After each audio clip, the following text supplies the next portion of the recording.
تفصیلات لی جا رہی ہیں تاکہ ان تفصیلات اور اس ڈیٹا کی بنیاد پہ پھر احساس کے تمام پروگرام جو ہیں ان کے بارے میں فیصلہ سازی ہو۔ تو یہ سروے بہت ہی اہمیت کا حامل ہے۔ پورے پاکستان میں یہ سروے اس وقت 72% مکمل ہو گیا ہے، اور پورے ملک میں یہ اس وقت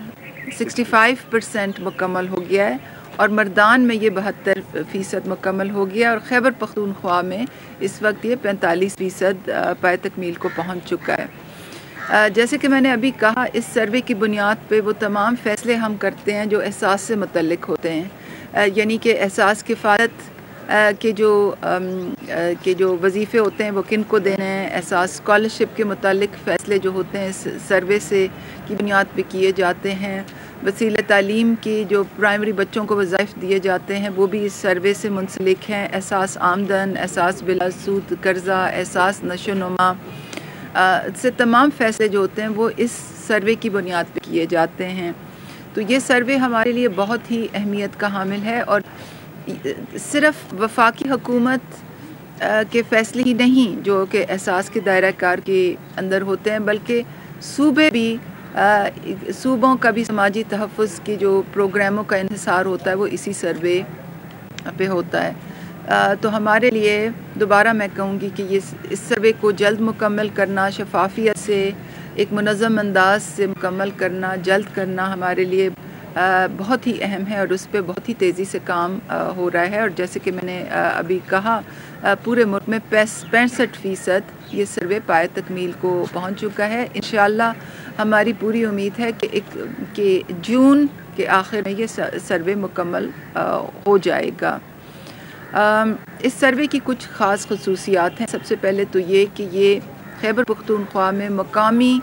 جو اساتذہ ہیں ان کے ذریعے یہ ہو رہا ہے، کیونکہ گھرانے والے اساتذہ سے مانوس ہوتے ہیں اور وہ بھی گھروں کو جانتے ہیں۔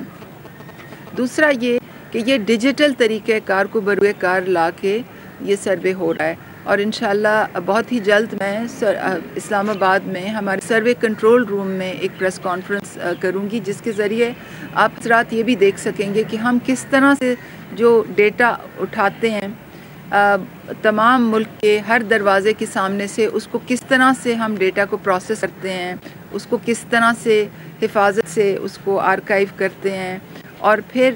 ڈیٹا کلیننگ یعنی کہ اس میں کوالٹی کے جو پیرائے ہیں وہ کس طرح عمل میں لاتے ہیں۔ تو انشاءاللہ بہت ہی جلد میں کنٹرول روم میں یہ پریس کانفرنس کر کے آپ سب حضرات کو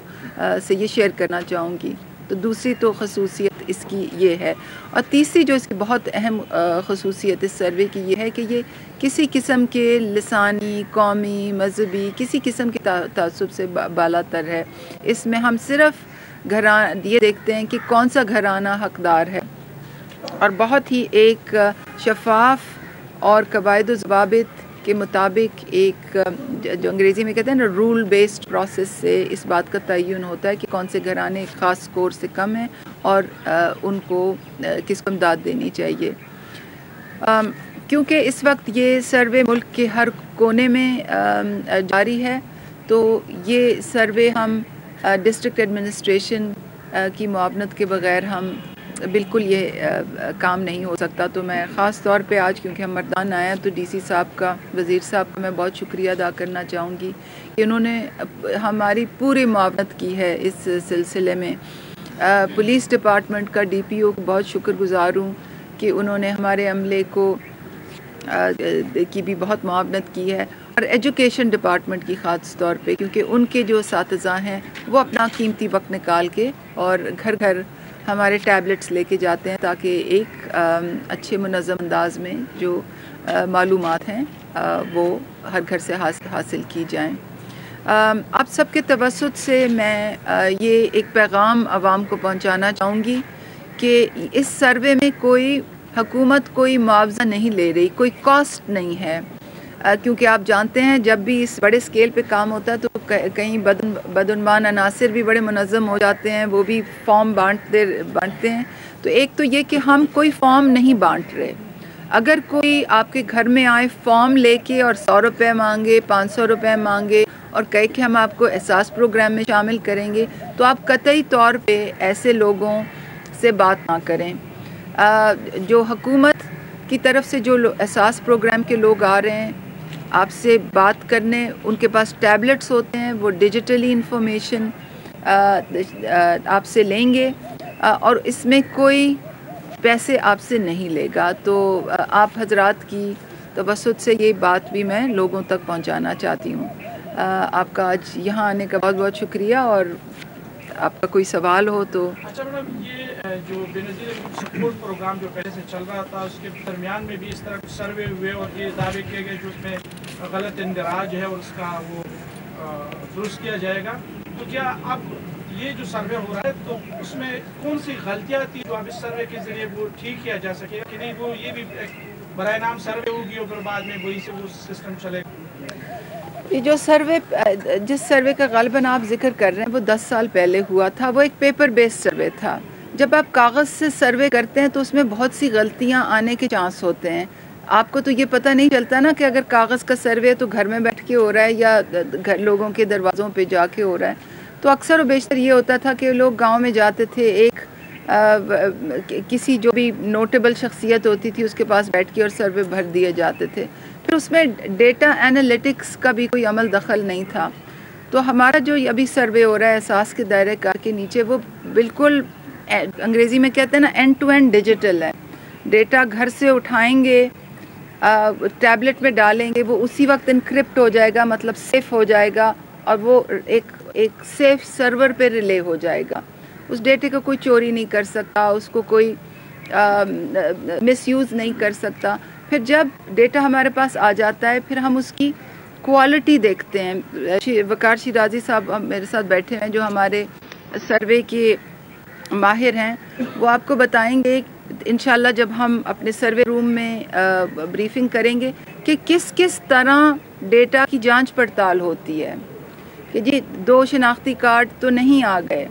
اگر کوئی ماں بتا رہی ہے کہ میرا یہ بچہ ہے تو کیا وہ ایج وائز مطابقت رکھتا ہے؟ یا پھر ہم یہ بھی دیکھتے ہیں ڈیجیٹلی کہ جب ڈیٹا آ گیا تو ہم دیکھتے ہیں کہ یہ اس ایریا میں کون سے محلے کور ہو گئے اور کون سے محلے کور نہیں ہوئے۔ پھر اس کے بعد جب یہ تمام فلٹریشن، اور میں تو 1-2 ہی آپ کو بتائیں، بہت سے فلٹر سے جب یہ گزر کے اگر کوئی سروے کا فارم پاس نہیں ہوتا تو ہم اس کو دوبارہ انیومریٹر کو بھیجتے ہیں، یعنی کہ جو سروے کر رہا ہے اس کو وہ فارم ایپ کے تھرو دوبارہ جاتا ہے کہ جی آپ اس کی تصحیح کر کے دوبارہ بھیجیں۔ تو یہ تمام جو پروسیس جب ختم ہو جاتا ہے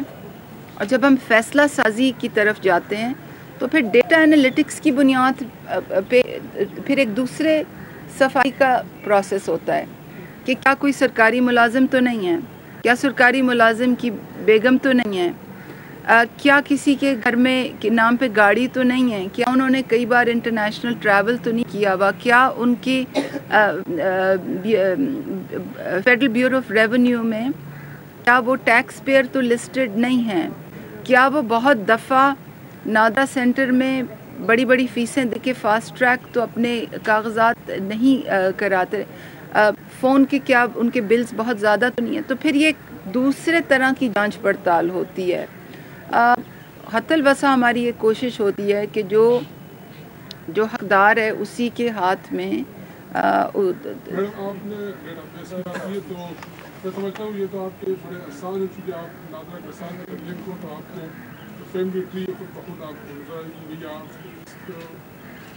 اس عورت کا کتنے اس کے کچھ بچے ہیں یا تو فیملی آپ کو آسانی مل جائے گی۔ تو اس میں میرے خیال میں ایسی کوئی بات نہیں ہے یا کوئی مشکل نہیں ہے کہ آپ ڈیٹا بیس بنا لیں ٹرانسپیرنٹ۔ اور دوسری بات یہ ہے کہ ہمیں آپ یہ بتائیں کہ احساس پروگرام کے جو میجر ڈونر ہے گورنمنٹ پاکستان ہے یا اور بھی جو فارن ڈونر ہے وہ آپ کے ساتھ کام کر رہے ہیں؟ جی، احساس پروگرام کے جو میجر ڈونر ہے وہ گورنمنٹ آف پاکستان ہے۔ ہمیں جو پیسے آتے ہیں وہ منسٹری آف فائنانس سے آتے ہیں۔ احساس کے پاس کوئی قسم کی فورن فنڈنگ نہیں ہوتی۔ اگر کوئی حکومت پاکستان نے کوئی لون لینا ہوتا ہے تو وہ منسٹری آف فائنانس کرتی ہے. ہمیں 100% جو بجٹ ہوتا ہے وہ حکومت Pakistan ministry of finance budget کے تھرو دیتی ہے. نمبر 1. دوسرا جو آپ نے فیملی ٹری کا ذکر کیا، ہمارا کیونکہ ہم حکومتی ادارے ہیں، احساس بھی اور نادرا بھی، تو ہمارا ان کے تھرو ہم فیملی ٹری تو لے لیتے ہیں، مگر ہمارے سروے میں بہت سی ایسی اور چیزیں ہوتی ہیں جو نادرا کے سسٹم میں نہیں ہیں. فار ایگزامپل ہم انکم دیکھتے ہیں، ہم یہ دیکھتے ہیں کہ کسی کے گھر میں ایسٹس کیا ہیں، ٹی وی ہے، فریج ہے، گاڑی ہے، موٹر سائیکل ہے، ایک لمبی فہرست ہے، 47 پیرائے ہیں، 47 کویسچنز ہیں. ہم یہ دیکھتے ہیں کہ کیا اس گھرانے میں کوئی معذور فرد تو نہیں ہے، کیا کسی کو ڈائبٹیز تو نہیں ہے، بلڈ پریشر تو نہیں ہے، بچے کتنے ہیں، ڈپینڈنسی کتنی ہے. ڈپینڈنسی مطلب ہے کہ ایک کمانے والے کے آگے کتنے کھانے والے ہیں، گھر میں کمرے کتنے ہیں. اور پھر ان تمام چیزوں کی بنیاد پہ یہ فیصلہ ہوتا ہے کہ حقدار کون زیادہ ہے. اب آپ یہ کہیں گے نا، اگر ایک محلے میں 10 لوگ رہتے ہیں اور آپ کہیں 5 لوگ حقدار ہیں، مگر ہمارا یہ کام ہوتا ہے کہ زیادہ حقدار کون ہے.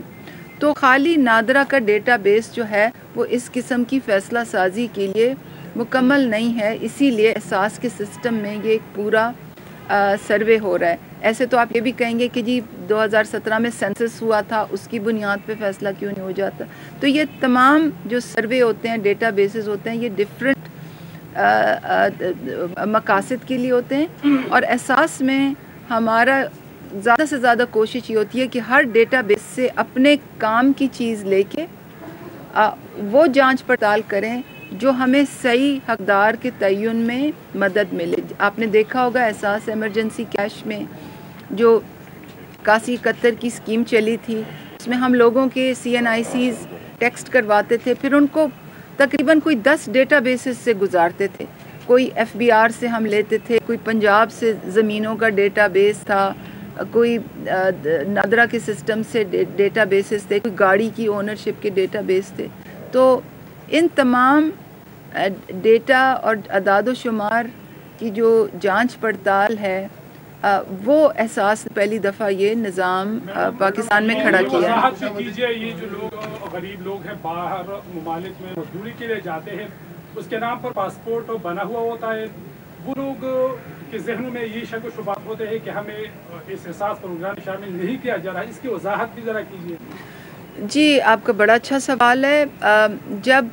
کرونا کی وبا سے پہلے جب ہم نے احساس کا نظام بنایا تھا تو اس میں کابینہ نے یہ فیصلہ کیا تھا کہ جو بھائی باہر جاتے ہیں ان کی تو معاشی حالات ان لوگوں سے بہتر ہے نا جو یہاں جو مزدوری کے لیے نہیں جا سکتے. تو کابینہ نے یہ فیصلہ کیا تھا کہ وہ احساس پروگرام کے حقدار نہیں ہوں گے وہ خاندان، کیونکہ احساس پروگرام تو بالکل ہی ان لوگوں کے لیے نا جن کا کوئی نہ ہو، بیوہ ہے، یتیم ہے، مزدور ہے، معذور ہے، ایسا مزدور ہے جس کی کوئی باہر جانے کی کوئی طاقت نہیں ہے، بالکل ہی ایسے لوگ ہیں جن کا کوئی کمانے والا نہیں ہے. تو کرونا سے پہلے یہ فیصلہ ہوا تھا کہ وہ لوگ شامل نہیں ہوں گے. کرونا کے بعد بہت سے ہمارے بھائی دیگر ممالک سے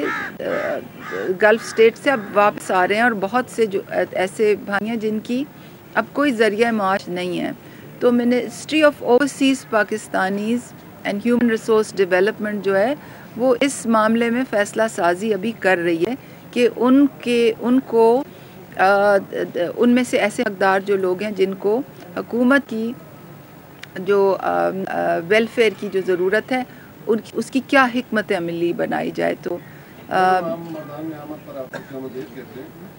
آپ قوم کو بیکاری بنا رہی ہے، آپ پناہ گاہ کی شکل میں، سنگر خانوں کی شکل میں، اور یہ اس قسم کی شکل میں. تو آپ یہ بتائیے گا کہ احساس پروگرام میں زکوٰۃ کی کتنی فنڈنگ شامل ہے، کتنی اماؤنٹ جو ہے وہ زکوٰۃ کی شامل ہے. دوسرا، احساس اسکالرشپ پروگرام کے تحت جو یونیورسٹیز ہیں، جو ادارے ہیں، وہاں پہ لوگ منمانیاں کر رہے ہیں جو اسٹاف ہے وہاں کے، اور وہ مستحق طبقہ کو نہیں مل رہا. اس حوالے سے آپ بتا دیجیے گا. اور یہ قوم کو بیکاری بنانے کا جو عمل ہے یہ کب تک جاری رہے گا، کب تک یہ سمجھ جائے گا؟ سب سے پہلے تو آپ نے جو بات کی کہ قوم کو بھکاری بنانے کا، میرا بھائی بہت معذرت سے اور رسپیکٹفلی اس سے میں ڈس ایگری کروں گی۔ دیکھیے، کسی بھی معاشرے میں کچھ ایسے لوگ ہوتے ہیں جن کا حق ہوتا ہے حکومت پہ کہ حکومت ان کی مالی معاونت کرے۔ کوئی بیوہ ہے، یتیم ہے، معذور ہے، کوئی ایسا مزدور ہے جس کی چھت سے گر کے ٹانگ ٹوٹ گئی ہے، جو ایسی بوڑھی خاتون ہے جس کا کوئی کمانے والا نہیں ہے، کیا حکومت ان کی مدد نہ کرے؟ نمبر 1 تو پہلے تو احساس کفالت پروگرام ایسے لوگوں کے لیے ہے، اور ہماری زیادہ سے زیادہ کوشش ہے، اسی لیے ڈیٹا، جانچ پڑتال، شفافیت کی بار بات ہوتی ہے کہ ایسے لوگوں تک ہمارے وظیفے پہنچے، نہ کہ ایسے لوگوں کی جو 10 دفعہ ملک سے باہر گئے ہوں، جن کے نام پہ گاڑی بھی ہو، جن کی زمین بھی ہو، جس کا خاوند سرکاری ملازم ہو، گریڈ 17 کا، گریڈ 16 کا۔ تو ہماری زیادہ سے زیادہ کوشش ہے کہ ایسے مجبور لوگوں کے ہاتھ میں ہماری جو ہے نا، جو کیش گرانٹیں پہنچے، نمبر 1۔ نمبر 2 یہ کہ جو ہمارے احساس پروگرام میں صرف یہ کفالت شامل نہیں ہے جس میں پیسے دیتے ہیں۔ ابھی میں ویمن یونیورسٹی سے آ رہی ہوں، ایسی بچیوں کو اسکالرشپ مل گئی ہے کہ جو اپنے پیروں پہ کھڑی ہوں گی اور اپنے پورے خاندان کو غربت کی سطح سے اوپر لے آئیں گی۔ بچیاں ہیں، بچے ہیں، آپ کبھی ہمارے ٹیسٹیمونیلز دیکھ کریں، مزدور لڑکے ہیں جو مزدوری کر کے اپنی فیسیں دیتے ہیں، ان کو اسکالرشپس مل رہی ہے، ان کی ٹیوشن مل رہی ہے، ان کو 4000 روپے ماہانہ مل رہا ہے۔ اس کے علاوہ اسکالرشپس ہیں، پرائمری اسکول کے وظیفے ہیں، نشو و نما پروگرام ہے، بلا سود قرضے کا پروگرام ہے، احساس آمدن پروگرام ہے۔ احساس کے دائرے کار میں بہت سے ایسے پروگرامز ہیں جو لوگوں کو اپنے پیروں پہ کھڑے ہونے کے لیے وظائف دیتے ہیں، سامان دیتے ہیں، مال مویشی دیتے ہیں، دکان کا سامان دیتے ہیں، اور بہت اور کئی چیزیں دیتے ہیں۔ یہ نمبر 2۔ نمبر 3، آپ یہ مت بھولیے کہ حکومت پاکستان کے دائرہ کار میں معیشت کا پہیہ چلانے اور روزگار کے مواقع پیدا کرنے کی اور کئی اقدامات لیے جا رہے ہیں، اور آپ خود دیکھتے ہیں کہ وزیر اعظم ہر تھرسڈے کو ہاؤسنگ کی میٹنگ چیئر کرتے ہیں۔ یہ میں صرف ایک ایگزامپل آپ کو دے رہی ہوں، ہر تھرسڈے کو ہاؤسنگ کی میٹنگ چیئر ہوتی ہے، کیونکہ ہاؤسنگ سے بہت ساری صنعتیں منسلک ہیں، بہت زیادہ جو ہیں روزگار کے مواقع منسلک ہیں۔ اور نمبر 4، کیونکہ آپ نے پناہ گاہ کا خاص نام لیا، تو میں آپ کو یہ بتانا چاہتی ہوں کہ آپ پناہ گاہ کی اور لنگر کی جو ویلیو ہے، اس مزدور سے پوچھیں جو دکان کے برآمدے میں 10 روپے دے کے سردی کی رات میں، اسلام آباد کی سردی کی رات میں سوتا تھا۔ اگر اس مزدور کو عزت کا بستر، کھانا اور گرم ناشتہ مل جائے تو کیا اس میں کوئی برائی ہے؟ کیا آپ اس کو بھکاری بنانا کہیں گے؟ تو میرے بھائی، آپ سب سے پہلے تو چیزوں کو آن گراؤنڈ دیکھیں کہ لوگوں کی مجبوریاں، اور ہر کسی کو ایک فرق قسم کی چیز چاہیے۔ جو مزدور ہے، جو مومند ڈسٹرکٹ سے، جو اورکزئی ڈسٹرکٹ سے، جو لیا سے اسلام آباد آتا ہے، لاہور آتا ہے، کراچی میں آتا ہے مزدوری کے لیے، اس کے لیے تو یہ بستر اور فری کھانا ایک بہت بڑی نعمت ہے، کیونکہ اس نے تو اگر یہ نہ ہو تو 100 روپے کا کھانا لینا ہوگا، اور اگر اس کے پاس نہیں ہوں گے تو وہ بھوکا سردی کی رات میں سو جائے گا۔ پروگرام کے حوالے سے آپ نے بائک کی ذکر کی اور ٹی وی کی، جی، بائک اور ٹی وی کی ذکر